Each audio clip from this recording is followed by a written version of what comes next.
It's been 10 long weeks, but the TGIT lineup returns tomorrow night, and that means Scandal is back. But is Olivia back? We've got a special guest who might know. Would everyone please rise? You hear it right now. Please rise for the president. Yeah! President Fitzgerald Grant. Good morning. I brought my friends.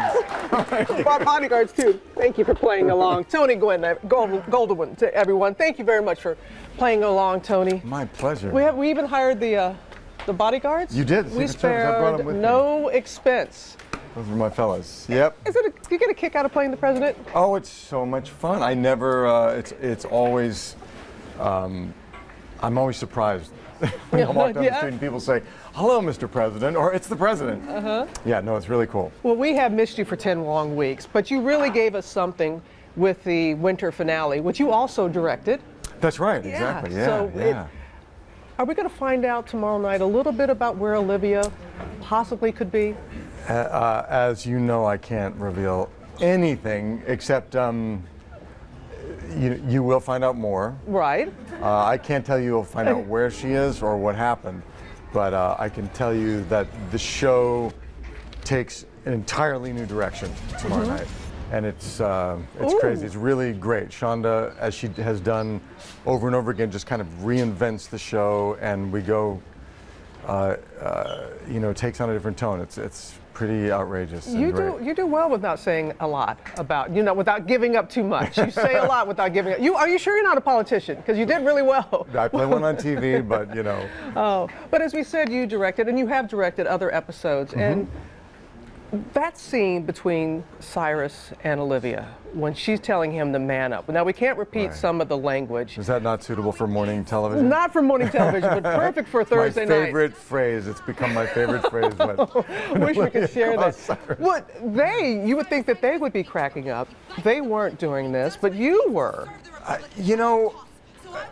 Yeah, when they first did it, it was really hard not to laugh. But the thing about these actors, Carrie and Jeff, they just throw themselves into everything they do with so much commitment. And that scene was quite serious, but it was also hilarious. Every day working with the actors on this show is just incredible, whether I'm opposite them as an actor or when I have the privilege to direct them as well. But they feel like they're in great hands when you are directing, that they feel safe with you. Yeah, it's the nice thing about being an actor director. When you have another person who's an actor, you just speak the same language, and particularly in Scandal, because we're all such close friends. Right.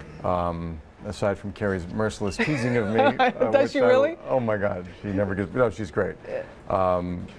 We're just really close and intimate, so it's a really unique experience for me as a director. To get the chance to kind of have a look at the show from a different lens and connect with these people I love so much in a different way. And speaking of connecting, you just mentioned Shonda, who people watch this show, especially women. Yes, for the romance, it's great. Right. It's a beautifully shot and the characters, but also these strong women that Shonda brings to life. And you've even talked about that too. Oh yeah, for sure. I mean, all of her work and Shonda herself.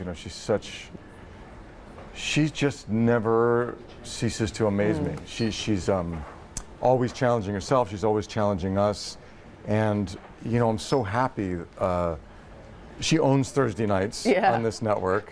And I'm just so happy to see her being celebrated in the way that she is, particularly this year. I mean, she has been for a long time, but, she's getting every honor that a person can get. Yeah. And really establishing the idea that we are long overdue for women to be kind of like, showing their power. And I mean, you're an amazing example of that too. But that it becomes the new normal, and that's what Shonda's all about. It's like what does she say? I portray the world the way it is and the way it should be, as opposed to she doesn't waste time complaining. She just gets out there and does it. It's a high compliment from anyone, but especially coming from you. You come from a long line of people in this business, and please accept our condolences. We know that you lost your father. Yeah, thank you so much. Recently, but you are the G in MGM Studios. That's right, And what did your grandfather and your father? How being around them? How does that influence your your career? I think that the biggest thing I sort of inherited from my grandpa and my dad, there was that you have to find your own way in the world, and they were both very independent guys who kind of, carved their own path, and we were sort of taught never to rest on the laurels of what they'd accomplished, and you got to kind of figure it out for yourself, and that's the best way to carry on a legacy. And so myself and my siblings, we've all kind of done that, and at my stage, it's really satisfying to have figured out what I'm about in the world, and also to be then find myself part of this really extraordinary legacy. So third generation in the film business and television business. You're carrying it on very well. Thank Tony you. Goldwyn, everyone. Thank you. Thank you for you. Thank you for the family. And thanks for bringing TGIT back. Yeah, tomorrow night. Scandal returns. You heard him tomorrow night, 9, 8 Central, right here on ABC.